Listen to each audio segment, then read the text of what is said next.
Hello, good afternoon. Welcome to our podcast about walking each other home from trauma. I'm Denise Rokicki, and I am recommending that you have some water nearby in case you get triggered by any of our discussions. We're talking about our healing and how community helps us heal.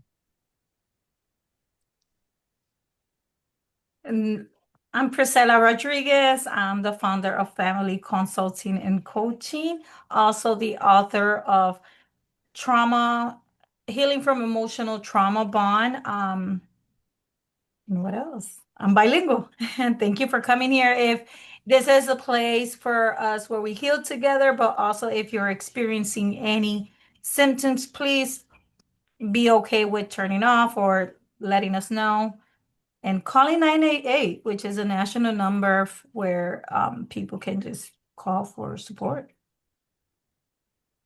Thank you. Thank you. My two pals here, and I'm Holly Elisa Bruno. And some years ago, I wrote a book called Happiness is Running Through the Streets to Find You, Translating Trauma's Harsh Legacy into Healing. And since then, I have been every day even more mindful of how each one of us that had trauma as children can be retriggered by the trauma that's all around us. And in particular, the last, I don't know, year, I would say, we've had whatever country we're living in, and we live, the three of us, in the United States, including Puerto Rico, which is part of the United States. Thank you, Bad Bunny, in case people didn't know that. And what we're paying attention to is what happens because our country is no longer safe. Our country has raids going on with people that happen to have brown skin, black skin, or have the benefit of a different language. And now also because of the Epstein files just continuously not being resolved, the issues there, those of us with sexual abuse are continuously barraged. So here's our joy, and here's our challenge. We three are trauma survivors. We three can be triggered by events that happen today that remind us of events in the past where we felt perhaps powerless, where we felt out of control, where we felt unheard. And today, we're all adults and we all get to make choices. And here's why we have the title for this program. It comes from Ram Dass, who said, we're all just walking each other home. The three of us are going to listen to each other, share an example of when we got retriggered this week, listen to how we self-regulated is a common term now, but what I want to know is, how did you restore your soul? How did you reclaim yourself and your serenity and your hope? So the three of us are going to share about that. And as we're sharing, we invite you to consider, reflect on, and consider what got to you this week, or even just today, what got to you, and what helped you return to yourself, to being truly yourself, your true self, not your perfect self that we were all taught we were supposed to be, but your true self. How did we get back there? And now let's listen to each other. And I'm asking all three of us here, and you too, if you're listening, what are you hearing that we have in common, and how can we help each other walk each other home as survivors in a very intense time? So whichever one of you wants to start, Yippee Skippy, please go ahead. Priscilla. No, I just want to add one more Yes. question as of Sure. why was that important? Why returning to yourself, or why putting those boundaries was important and restoring? Because like what did happen and what made you go there? I believe as trauma survivors, once we identify, once we learn how to protect ourselves, we also have to have the tendency to remember or reflect on certain things. And for me was my whys. Yeah, I think that's a good point. What is it that's, well, we're always looking for healing in this program. So yeah, what happened? How did we respond? How did we help heal? But how can we now, talking with each other, maybe even get more perspective on what triggers us in general as trauma survivors. And by the way, I love seeing the tail of your dog in the background going like this, because that's a positive trigger to me. Yeah, and so people listening, we invite you to. This is not scripted. We don't write this out in advance. We just tell the truth from our hearts. And so let's roll with that. And yes, let's honor what Priscilla is saying, but why is this important to us? Why does this matter to us as we look at our whole history as people who are recovering and healing? So anyone want to go first, or shall I go first? It's up to you guys. Just let me know. Go ahead. You go first. All right, I'll do that for a change. I'm Holly Elisa Bruno, and I have, as many of us do that are trauma survivors, I have several neurodivergent members of my family. And one of them is an adult child. And I will protect his privacy while also telling you what's going on that affected me, because anything that affects a child of mine affects me deeply. And I literally have felt in the last couple of weeks when I heard about those little girls in Iran that were killed by my country. I'm saying my country. I didn't vote for this man who decided to do that, but it's my responsibility to do what I can to stop this type of thing. Because when I heard those little girls were killed, little schoolgirls in Iran, where girls going to school is crucial, they were denied that. Now they got to do it at the school, and what happened? They all got killed. My country did that. My stomach, literally, I can feel my stomach just dropping out of my body in a horrible feeling of loss. And I had a similar when I got the call that one of my children, my son, adult children, was hospitalized. And in Massachusetts, we call that sectioned. And section is when the person is out of control. And I'm going to talk about, I'm going to keep the focus on me because I don't want to reveal anything about him. But what I want to say is this: the trigger that got me, that I am currently working on, this is one of the many, many, many triggers, because I'm concerned for my son as he's hospitalized and trying to advocate and advocating as best as I can. Here's a specific trigger. When I got informed that he was hospitalized, I asked what was going on, and no one from his current program, where he lives in a group home, responded. I did get, however, the information on what hospital he had been sent to. And I called that hospital, introduced myself appropriately with HIPAA standards, because I don't know if you guys get triggered by HIPAA standards, but HIPAA standards, of course, mean we can't find out about people that are hospitalized, and that's a crisis.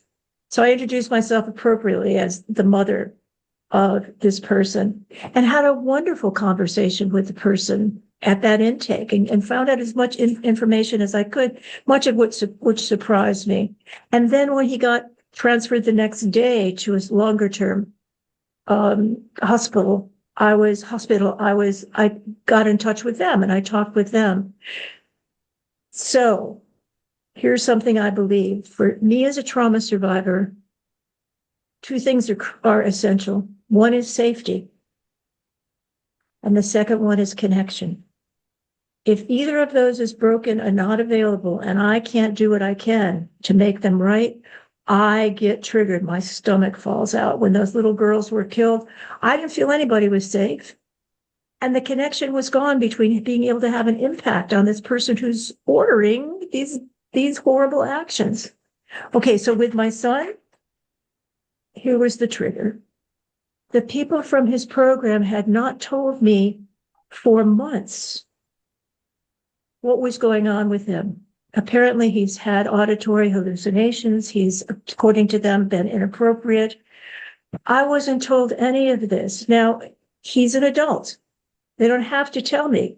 But I've been with this program for 20-something years and have always showed up at the group meetings, and I have always, in good faith, been there and supported them or challenged them, whatever needed to happen. And when it was clear that no one was calling me back, the trigger was 3 people I called, none of them called me back. The trigger was, this goes back to my childhood. Nobody leveled about what was going on. Everything was communicated non-verbally, and it was not safe. Everything was communicated after the fact, and that was especially upsetting when my father would be in a hospital with a heart attack. My mother would call saying, well, I'm in the I'm in the ICU now, your father's going to be okay. I never knew that he was in the hospital. That, of course, was alarming. And I talked with them saying, let me know beforehand.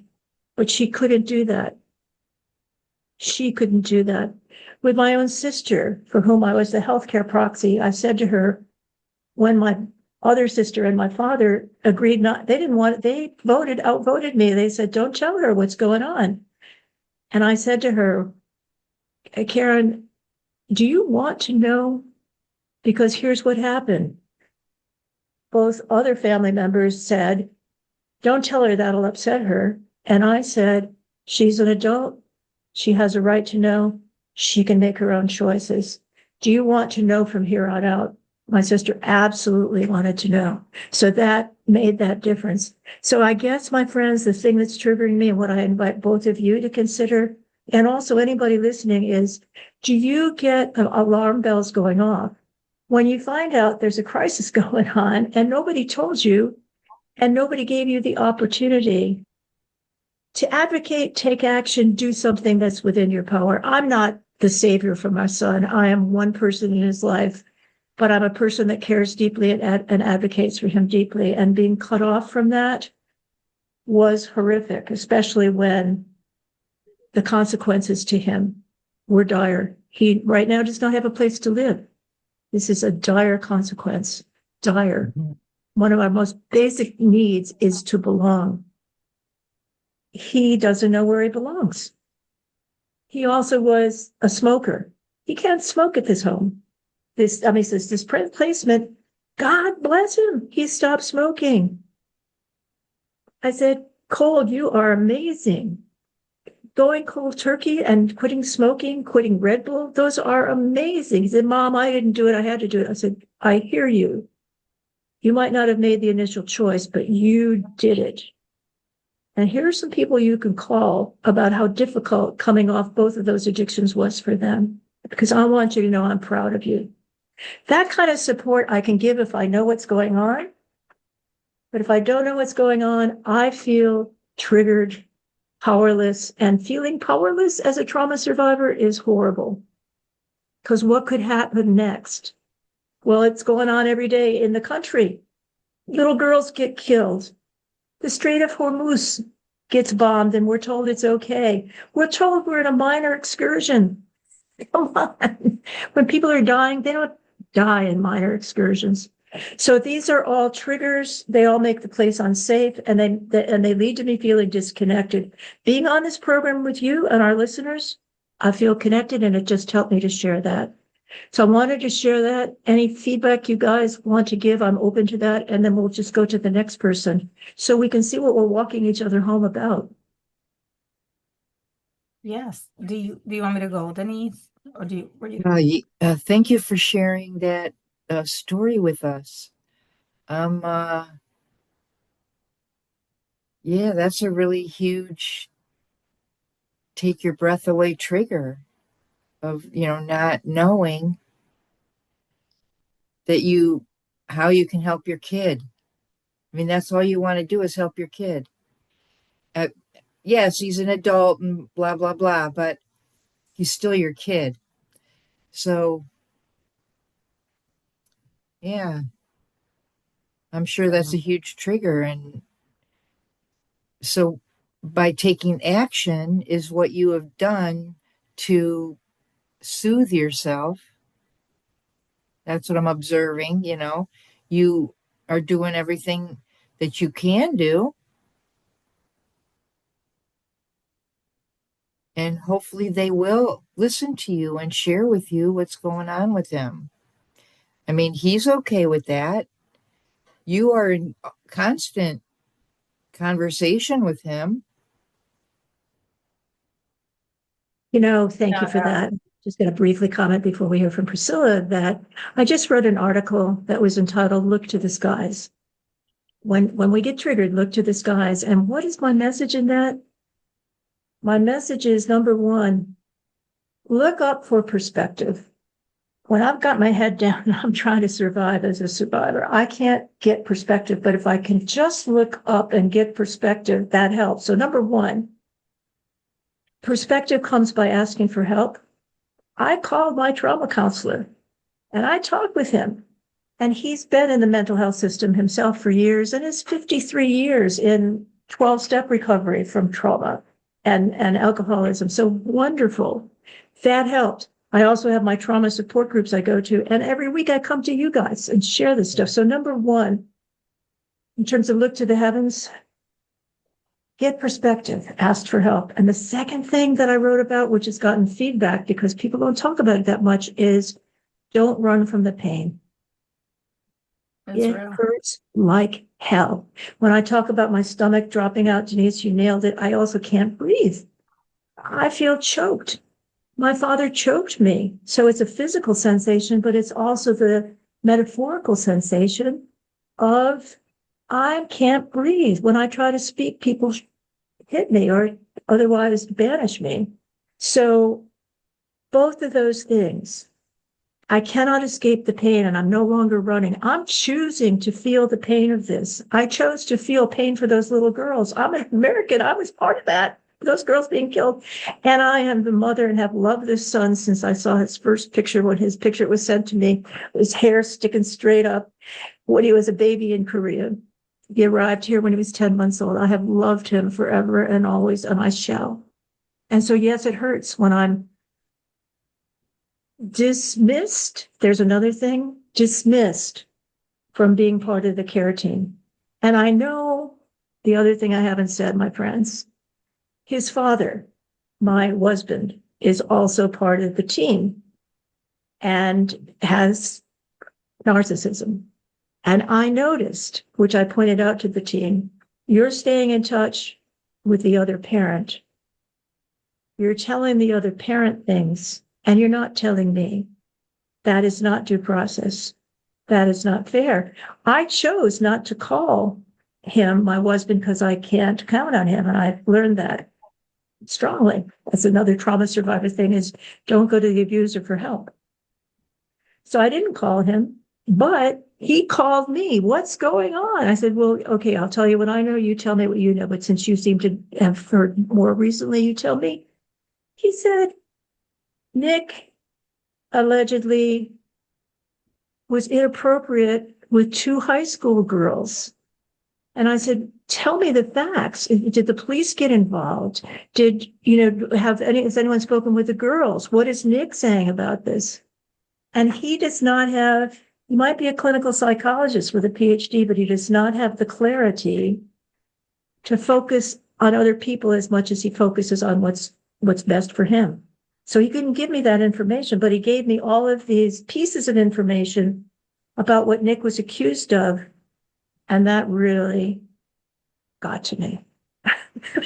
It's not fair to tell one parent and not tell another parent.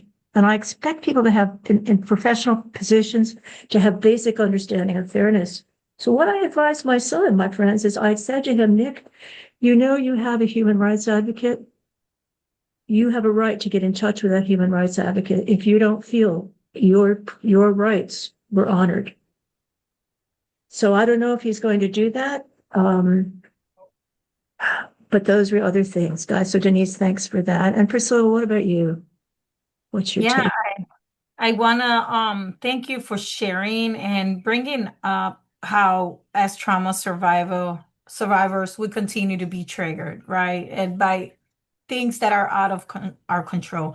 And I think that will be like one of the first things that I learned as a survivor in my healing process.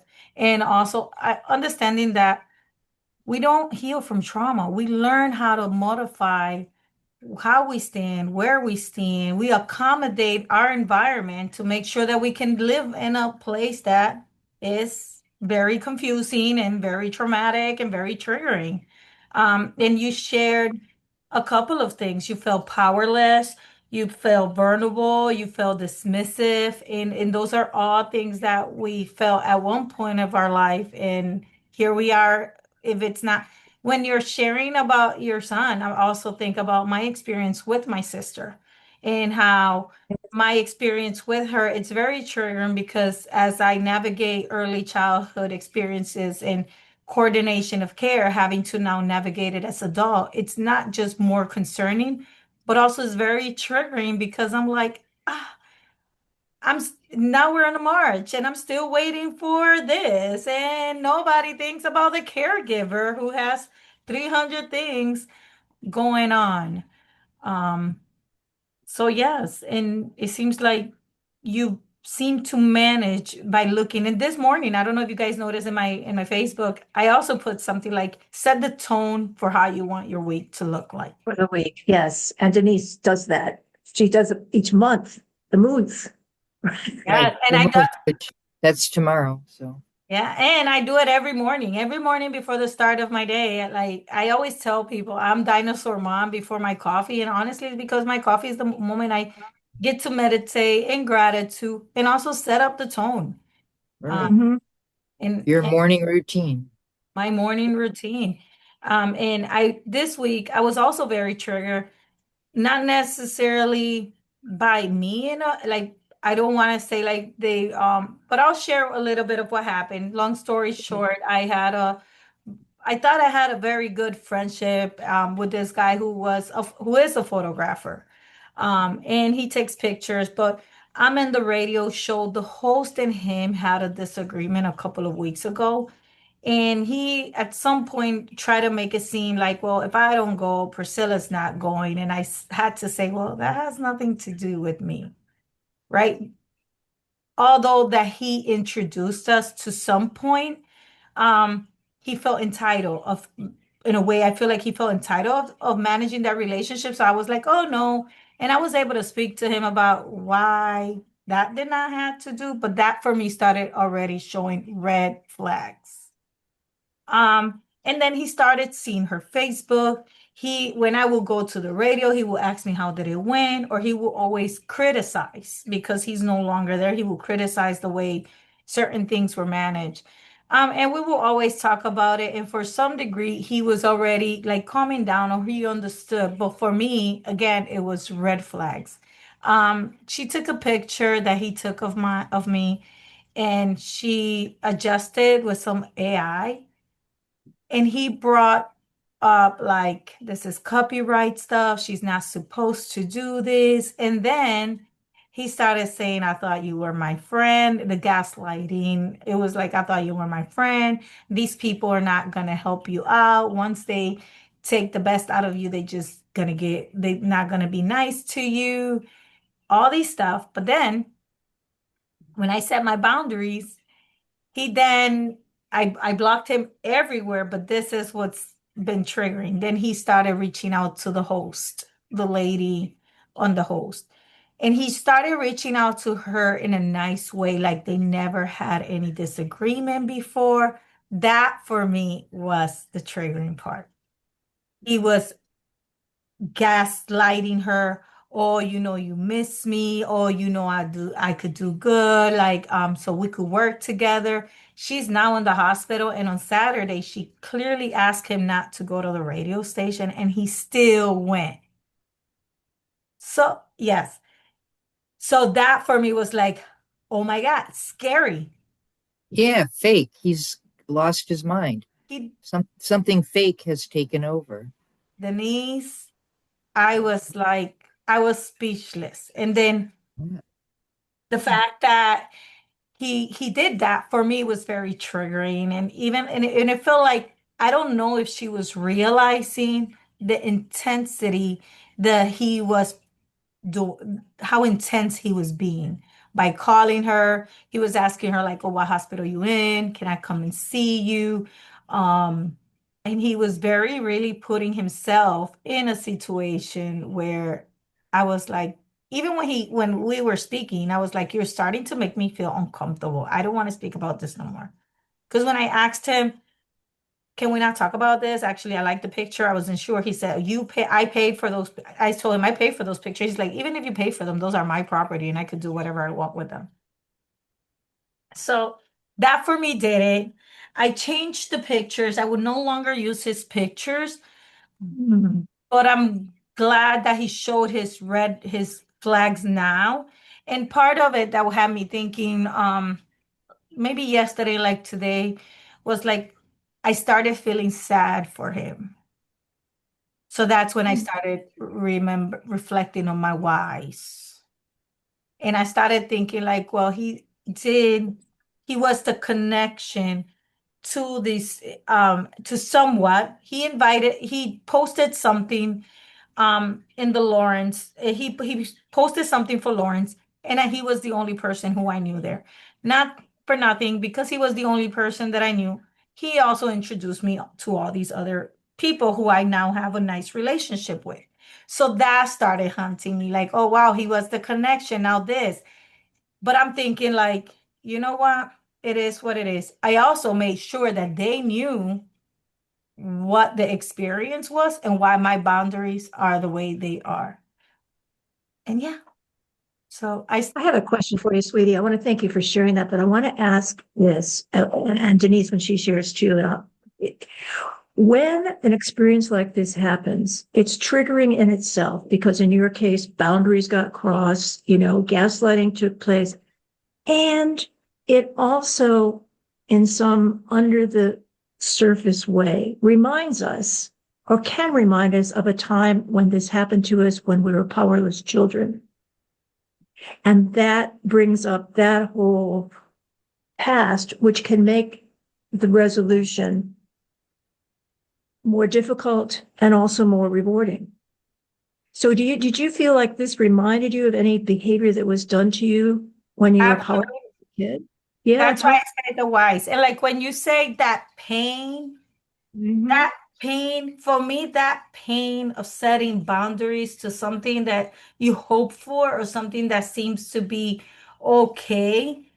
Mhm. That dissolution pain, I think it is, right? It's like a dissolution because it's not, you was not hoping.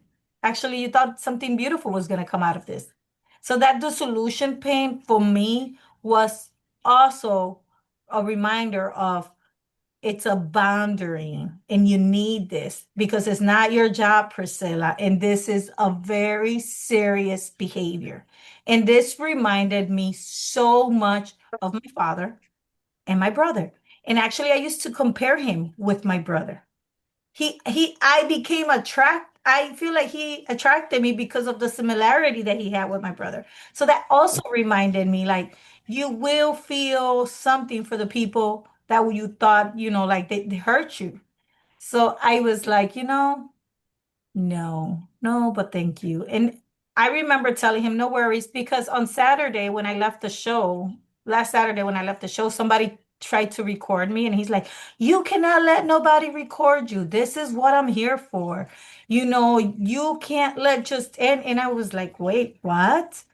So in that space, I was like, you know what? It seems like you're being territorial. Don't take me no more pictures. Let's just keep our friendship. But then when I started seeing his behavior towards the host, that for me became alarming. That for me was very triggering. That for me was like, this guy does not, even yesterday, he sent her a message like, I don't feel good. I think I'm going to go. So she put it in a poll to see if people will want him back after I believe she's also a trauma survivor because she's so like for me, I feel like I would have been cut this. Like I don't like it, right? But everybody has their own process. So she was trying to give him the benefit of the doubt. And she's like, oh, he disrespected me, but I think I can handle that. So for me, that was like, why would you want to handle somebody that's not your family member in these situations? And then so she put it on the poll. Everybody ended up saying they don't want him in. So I'm curious if she told him this and then he started telling her, I feel like I'm going to the hospital. Now, this girl's in the hospital and you're telling her you're going to the hospital because you're having high blood pressure. For me, that was now the gaslighting, the manipulation. Now you're the victim. And then at one point I was reflecting this morning. I was like, am I being too harsh? Am I? And I was like, no, Priscilla, you did not know this man. He was not part of your circle. You're not being too harsh. This is Your not okay. intuition is right on, and you have to trust that gut feeling. And what you say, one side of you is saying there's a red flag boundary, and the other side of you is saying, I'm a, I need to be nice. That's my subconscious and my conscious brain, right? I Like, need to be a nice girl, I need, so believe this one. well, yes. And also reminding myself it is not my job to save or Right. protect, right? Nope. One of the things that I always also tell people one of the things that I remember through my through my journey is like, well, you're a therapist. How can you not? Well, you're a therapist. You should be able to handle and being okay to saying, I'm a therapist, and this is exactly And you're a why I'm human. not okay with this. Right. And not just that we're human. I don't want to say because I'm a therapist, I'm going to justify, tolerate, or understand. And I believe that people expect that because of we have overcome, because we say we healing, because we're therapists, they expect us to be understanding and to justify. No, I may understand that you've been through a lot, but that still does not justify your actions. And let alone will justify why would I put myself in a situation with as much as I'm dragging to be hurt. Like, I'm really glad you said that, sweetie, because I think all three of us, you as a clinician, as a therapist, Denise, as a well-respected preschool teacher, and me as an attorney and an author, what happens is people assume things of us because of our professionalism, and yet here's what's being dismissed. What's being dismissed is that beneath your professional, Denise's and mine, was the drive because we were trauma survivors to do the right thing. And that does not mean I have worked everything out. It does not mean, Right. I've got it perfect. In fact, a large part of my recovery, my friends, has been to say, Holly, Elisa, you don't have to even think of being perfect. And that's one of the toughest things to let go of because presenting myself as perfect allowed me to feel like safe. Back to the point about I need to feel safe and I need to feel connected. Well, if you're told, well, because you're a therapist, you've got this all down, that's unfair. And if someone says to Denise, well, you've had 30 something years working with kids, you blah, blah, blah. Denise is still learning about working with kids. I'm Yep. still learning about working with trauma survivors. So I want to say when I've heard this said, and I've got therapists in my family, when I hear somebody say, well, you're a therapist, you should have it all together. I am so grateful when someone besides me speaks up and says, if you knew the number of therapists that are going through their own stuff, you wouldn't say that. And also, some people go into therapy like people go into law and teaching because it gives us control when we don't want to share what's going on with us. And I think a negative kind of control. I've seen people who are therapists take advantage of that. oh And that yeah. is awful. So, no, I'm glad you're sticking up for yourself and saying, and what it gets back to, my friends, is being our true selves. And I want to hear from Denise, girlfriend, what happened with you? I mean, we've got a lot going on already with Priscilla and me. What happened with you? My trigger was it was my mom's 90th birthday. So I traveled down there to my mom and brother's home, which they moved away from me when I was a sophomore in college there, and I Right. stayed here. So I never lived there. So, anyways, I went there. They've lived there ever since. So I went there and Friday, and we were supposed to go. My gift for my mom is to go to the lobster place, Red Lobster, because Mm. she loves lobster so much. And it's like the best thing to see her eating lobster. I just love it.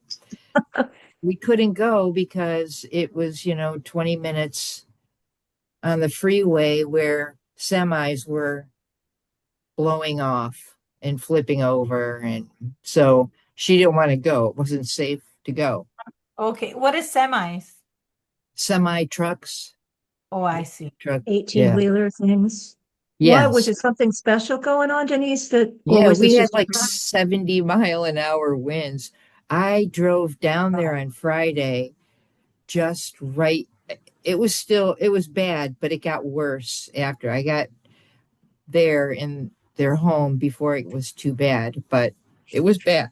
I was like this the whole way, but I didn't see any semis fly over, but they did after That's I, scary. I've seen that. Have you seen that, Priscilla, when the trucks get forced off the road by weather?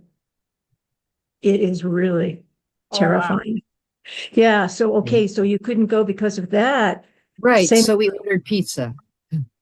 And so we sat there with my mom and my brother, and I don't know if there was a news. They always eat, like at 6 o'clock, and everybody sits in their same place. And so I think And we they're were watching the listening. news. They're watching the news when The they're news eating. is on the TV behind my brother and I. We're sitting next to each other. My mom kind of watches it. So something must have came on that made him say, I don't think the school system should be paying for anybody's breakfast or lunch. Do you know that they give them snacks to take home on the weekend? And I go, yeah, I'm happy for that. And he goes, that is the parents' responsibility. And just the way he said it uh, triggered me to the patriarch. He's the man of the house, and his word is truth. And he's the only one that knows what's right. And what's right is the parents need to take responsibility for those kids. So I How was did triggered. you? Yeah, I, go ahead. yeah, so I was triggered. So I just, took a breath. I practiced that I am here, here I am, take a bite of pizza, chew it, take another drink of water, and Think of the things you don't have control and the things you do. right. And so Go. actually when we were kids, I said, well, when the three of us, when Debbie and Casey and I were going to elementary school, we used to come home from Rosary Cathedral. We didn't go home for lunch. We went over to the church that gave us free lunch because we Oh, were, needing help. Our mom needed help. And he's like, that's the church. That is not the school. The school should not be paying for any of that. They can barely even educate people. And so he was like belittling me because he knows I'm in the field of education. But I just took another breath and let it go. And then I said to him, of course, that's what you think.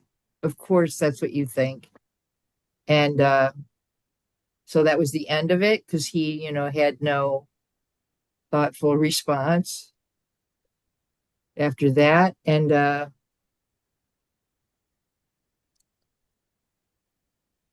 so I wasn't triggered though. I wasn't mad, angry. I didn't, later want to not talk to him or whatever. Before I had these coping skills of taking a breath and calling myself, here I am, right here, right now, I'm safe. And, he's not my boss. Just because he's the patriarch of this house, he is not my boss. So, you know, where was your mother in all of this? Because she was sitting right there. she believes everything he says, and they have a mind to mind connection. And how do you feel sitting in that kind of energy field? I'm fine because I know that, of course he thinks that. He never had a kid in school, and he was never in the poverty that my mom was in with her first marriage, you know, and because we collected Social Security, which that's what I wanted to tell him later was, but I never got the chance. Our mom supported her, his father, who, messed up a pizza place business, went bankrupt. Uh, but with our Social Security checks, because our father died, so she had that monthly income, which was, what do you call it? Benefits, or what do they call them? We got You're that. right. We Mhm. got that. So, but he doesn't think about that, and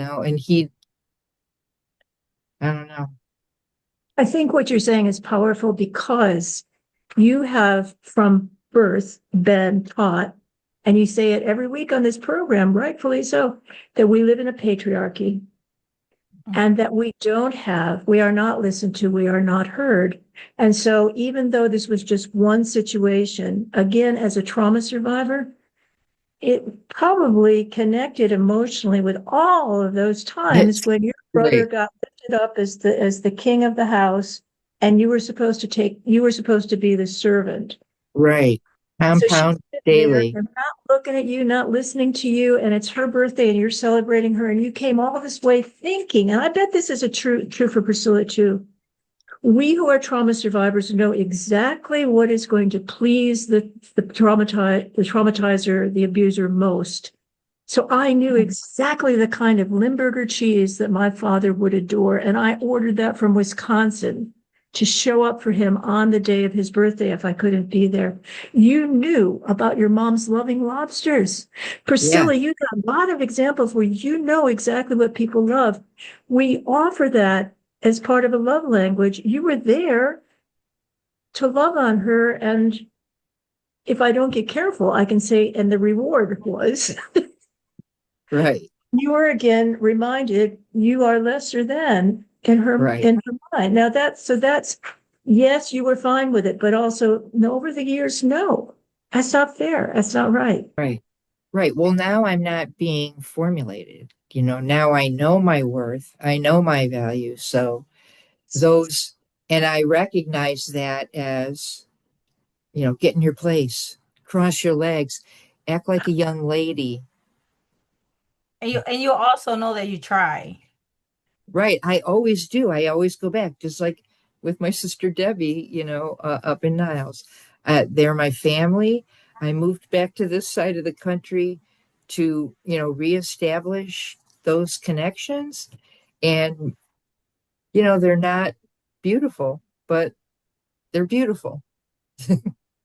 Yes, I understand. When my trauma therapist said to me something I didn't notice about myself, I want to invite you to see if this might have relevance to you as trauma survivors. He said to me, Holly Elisa, I notice you are always looking out for your family. You always know. You always, no matter what they have done, you still pay attention and honor them. And I notice they're not doing that with you. And what went on inside myself was, I'm not doing this always for them. I'm doing this to do the right thing by my own ethics. Can And I yeah, go ahead, sweetie. can I say something? And do Yes. you guys mind sharing? Because right, I think that when we share certain things can be misunderstood or misinterpreted, right? Okay. Especially for the Latino, like when we do for people that harm us. My mom says that a lot. I do it for me. I do it because it makes me feel good. But you're still putting yourself in harm because you Right. put yourself in that situation where you know you can't, but you still do that. For me, I do with limits if it makes sense. Example, my husband was looking for a ticket and he's like my sister is having a biopsy done. They actually did it today. Today. And he's like, I'm looking for tickets so you could go there, be with your mom, and you could relax. And I say, do you really think I'm going to relax?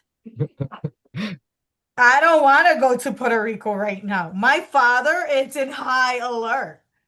My Right, father, who has never been part of our life, it's now being part of our life because he feels people need to give him explanation. So my mom tries to tell me, this morning, my mom tries to tell me, well, your father this, and I'm like, Ma, I don't want to hear it because you know what? He feels entitled because through all this whole years, you never put limits. Would you have put limits from the beginning? Maybe today he will be the guy you will want him to be, and he will ask the questions he should have been asked. But you didn't put those limits, so he still feels entitled. And I think that trauma survivors sometimes we will. And I said this is why I'm not interested in rebuilding relationship with my brother or my father. At least not now because things are alert. And me calling to see how they're doing may not value my intention and may put me in a very harmful situation emotionally. right. Thank you. Yeah, thank you. Denise, what? And they're going to think too that you're like spying on them rather than you're trying to care for them. That's what or that you really wonder, or that you authentically, Or I'm the boxing glove that they can come and punch the whole, like they can punch because I'm there putting myself in that space and because I'm the right, daughter or the right, younger sister. Right. And I think that that's what I think about us putting ourselves in a certain space. In particularly with situations like for me, one of the things that I feel it's like I help the unknown because the unknown helped me. Because helping minds can backfire me. Um, I understand. and like with my family, one of the things that I'm learning is if they having a wedding or there's a baby shower and they invite me, I go. But I know I go, enjoy, and come back to my safe space. There's different things that I probably would not do. And I honestly think that when we are trying to rebuild relationship, and I really encourage our listeners, if you're trying to rebuild a relationship, because it's important with you with these special people in your life, my suggestion is don't do it alone. Get you a trauma therapist and do it with your therapist. You guys are able to identify when, time, feelings, and validate your feelings. Honestly, because it's a journey. It could be a I journey. hear that. That's a really good pointer. I want to say mhm, something that's, I think, a trait of trauma survivors, which is as children, before, as Denise said, we were at an adult developmental stage. As children, we got the message, you save your family. You save those parents that can't be parents. You save those other kids. I'm the youngest in my family. I'm taking care of my older sisters. I was charged with taking care of my mentally ill mother and de-escalating my violent father. We got the message that part of our identity was to save that family. And, having grown up, yes, I can get that retriggered. I can feel like, oh my God, this poor person's hurting, and oh my God, because that's programmed into me from birth. But I also can say, sweetheart, I talk to my inner child, sweetie, thank you for all those years that you were just so loving. You went beyond the call to be there for your mother when she was having nervous breakdowns, to calm your father down when he said he was having heart attacks.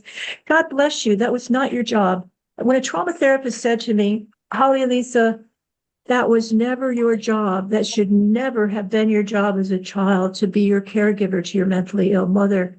My first response was, but I helped her.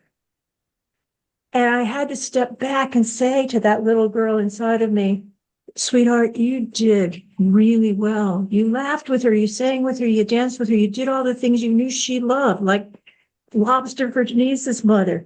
But you don't have to do that. You don't have to do it now. And Priscilla, when you said, you felt bad for this guy, that is a normal response that I have when somebody's hurting. And I, as a trauma survivor, and I want to hear how you guys feel about this, and people listening too, I really consciously now step back and say, I am not my sister's keeper. I love my sister. I will be there for her, but I am not her keeper. I have to keep myself first before I can be, to keep myself first before I can keep my son. That's what I've learned as a trauma and am learning as a trauma survivor. What about you guys in terms of this saving the I family? have that boundary too, like 2.5 hour drive west to my sister's, a 2 hour drive south to my the rest of my family. So I always have that boundary and that consideration, like I did not visit them very much this winter in Delaware because the roads were always bad and I didn't want to Mhm. travel in it. And so, Good for you. yeah, Good for you. so I didn't do it. I didn't make myself travel when I didn't want to. And turns out fine. And then when I go there to visit, it's, as I expected. The two of them are on a mind meld and in their routine. And, I just go find my spot on the chair that I like and turn the light on and play on my phone or whatever. It's I have I my safety, I am my safe place when I'm there. Mhm. That's Absolutely. One of the things that I really think, and that helps me a lot, and even like with me now taking care of my sister and having that full responsibility is, and I like what you said, Holly, like not being your sister keeper. I feel like I am my sister keeper, um, to an extent, right? I also know so the way I see things is half of the things that we do in life, we don't do it because something out of our control that we feel we have to carry is holding us back. And one of those things, and sometimes when you're ready to do something, something comes up that holds you back. So one of the things that I continue to think about, especially with having transitioning adults, is this me to carry? Is this mine to carry? And if not, I may be available to figure out something. But if it's gonna add any weight to me, then I need to let it go because it's not for me to hold it. And one of the things that I've learned and I heard in one of the either podcasts or something as I heard is sometimes when we decide to carry other people's weight, we actually we're not allowing them to have their own experience and we may be harming them. So I think of Mhm. it as I'm not gonna harm you. I need you to go through this process. I get it, but this is where I'm standing. And yep. thinking like Yep. that has made me feel more comfortable, has made me feel more, makes me feel more confident that when I say no, it's no. My friends, thank you, Priscilla. Thank you, Denise. This has been extremely helpful. We're coming down to our last few minutes, and I want to ask the people that are listening to us as well. What are you taking away from this program? Or here's another way to reflect. What about this time together touched you most? Or maybe upset you most? But what I've learned as a trauma survivor, here's one thing that I'll end with, is if I take a sounding for my feelings and I get in touch with my feelings, then I can return to myself. When, for example, I feel fear for my son, I get in touch with that fear. And then I can take action. Okay, I'm limited in what I can do, but here's one thing I can do to help me with my fear. And here's one thing I can do with him. That has been one thing that has grounded me that I didn't know. until maybe the last 10 years that my feelings, and I wrote a book about this, about emotional intelligence, my feelings are messengers to me about what I need to pay attention to. I was taught don't feel. When I didn't feel, I was really out of touch with my body, and I can put on weight, I can lose weight, all this stuff happens to me when I'm out of touch. And so what I want to say in my conclusion is I thank you both very much for leveling and for saying these true things about you as an adult and as a trauma survivor. And for me, one thing I would leave our listeners with is, difficult as it can be, with support if you need it, ask, how am I feeling? How am I feeling? And I'll say right now, I'm very sad for my son, for the pain he's going through. And I'm also very grateful that he knows how much he's loved by me. What about you guys? What's one conclusion, what touched you from this conversation, or what's one takeaway you'd like to share with people listening and with each of us? Go ahead, Priscilla. Oh, well, I'm grateful for this space because I always get to learn that sometimes we may be carrying certain things that can seem hard, but there's people that are also carrying hard things. And Holly, my heart is to you. Um, because one of the things that I learned is the pain, the emotional pain that a mother of a child who has a mentally who is mentally ill, like severe, or it's in um, substance abuse, the pain that they go through, because they're Mhm. always on this tug of war of emotions. And my heart goes to you and staying strong and also knowing that it is a learning process. And thank you so much because you're serving your purpose. This is happening to me. And listen, guys, this is what I can do. And listen, guys, I even get goosebumps because that's what I'm getting from this. So thank you, Holly. Thank you, sweetheart. And Denise, how about you, sweetie? You just went through a lot again and you came through. Yeah, I appreciate this space for reflecting and for hearing different stories from the both of you. And it just makes me happy that I know that we need to share these stories. We need to support each other. And I'm happy to be here. And that's it. I'm glad, honey. I want to say the new Serenity Prayer serves me well, and I invite you to consider it. The new Serenity Prayer is for trauma survivors, and it goes this way. God, however you understand God, God, grant me the serenity to accept the people I cannot change, the courage to change the one I can, and the wisdom to know that one is me. Keep coming That back. Works if you work it, so work it. You are worth it. Thank you, my friends. Thank you so much for doing this of service to, and Priscilla, what you said about if we are not meant to do it for our family because it's not appropriate or it's too thick with whatever illness, we do it for others. Each one of the three of us has decided to make a difference on earth in our own way, even if it's just to one person. And people that are listening, thank you for doing that too. That's a trait of trauma survivors that's healing. And when we do it for others, God will do it for us. The That's, life will do it for us. I'm a truth believer of that. I love it.